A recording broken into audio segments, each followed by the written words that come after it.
pessoal, passando aqui rapidinho, eu queria mostrar um problema muito bobo que eu tava tendo hoje com umas datas e que eu achei interessante para mostrar como a qualidade dos dados poderia influenciar numa análise. Então, de uma forma bem resumida, o que esse processo faz? A gente tem ali uma pasta com vários arquivos, a gente quer pegar os arquivos com um determinado padrão, um determinado começo do nome dos arquivos e pegar o que tiver a timestamp mais recente, a data mais recente.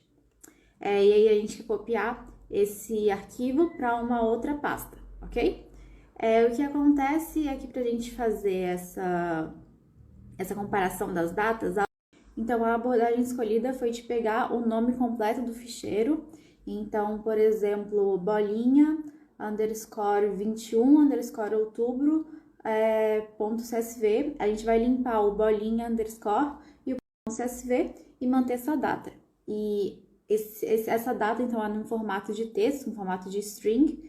A gente converte para o formato de data, faz ali uma agregação, pega a data máxima e depois coloca de volta no formato com o nome do arquivo. Aqui, o que aconteceu no meio do caminho? O processo estava funcionando direito para uma das pastas, funcionou direito para a segunda. Na terceira, ele estava falando que o arquivo, na hora de fazer a cópia, não existia. Mas como é que não existia o arquivo se ele estava pegando todas as datas, todas as timestamps que existiam na primeira pasta, né, na pasta de origem? Como é que não existia? Não fazia sentido, né? Então, a gente foi dar uma olhadinha nos logs. Então, o que a gente tem aqui? Primeiro, tem a data, o formato da data do arquivo. Então, é esse formato, o ano, o mês por extenso, o dia, a hora e o minuto. E depois a transformação no formato de data. Então, a gente tem aqui 2021 aqui no ano, outubro, dia 21, 15. O outro arquivo, 2021, setembro, 13/13/54. A mesma coisa, setembro 13/13/54, 2021 e a mesma coisa para o terceiro arquivo. Mas então, ele fala aqui, a timestamp mais recente, 2021, outubro 21, 3 e 15. E aí, quando ele foi montar o nome do arquivo, eu escondi o nome do arquivo, né? Ele pega com os 3 e 15. Realmente, 3 e 15 não existe.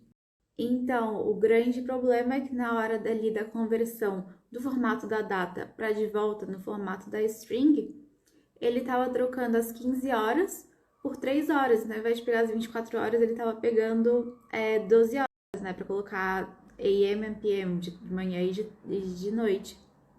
E é um erro muito bobo, na realidade, porque era literalmente só trocar o formato da conversão das datas. Vou mostrar. Então, para muitas ferramentas, como também é o caso do Talend, o HH maiúsculo ou minúsculo que vai determinar se o formato da data é 24 ou 12 horas. E a gente coloca esse padrão aqui dentro de uma variável, e essa variável fica num arquivo de contexto, que é chamado toda vez que a gente rodar o processo. Então, nesse arquivo de contexto, a gente pode alterar mais facilmente se precisar modificar alguma coisa no formato da data ou em outras variáveis. No programa, então, no processo, o que a gente fez? A gente criou uma variável, aqui a gente vai estar convertendo da data para o string para criar o nome final do arquivo a ser copiado.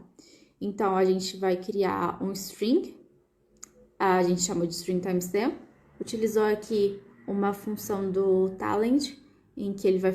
Então, essa função do Talend recebe 2 argumentos. O primeiro argumento é o formato da data a ser convertida, que é a nossa variável que está no arquivo de contexto. E o segundo argumento é a variável a ser transformada, né? Que no caso é uma data, como tem que ser, que tem o nome de timestamp. Então, a gente usa essa fórmula para...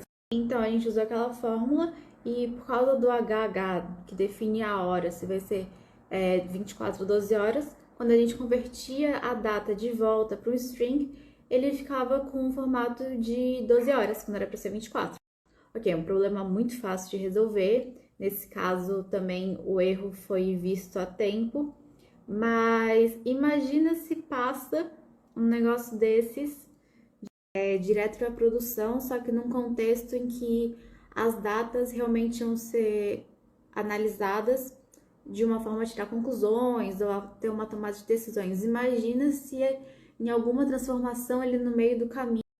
E aí, no meio do caminho, as horas de 24 horas se transformaram em 12 horas, os clientes só fazem compra pela manhã, as pessoas só ligam para o call center pela manhã, o engajamento nas redes sociais só acontece pela manhã e impactou tudo, né? Impactou qualquer análise, qualquer decisão baseada em dados que a gente podia ter.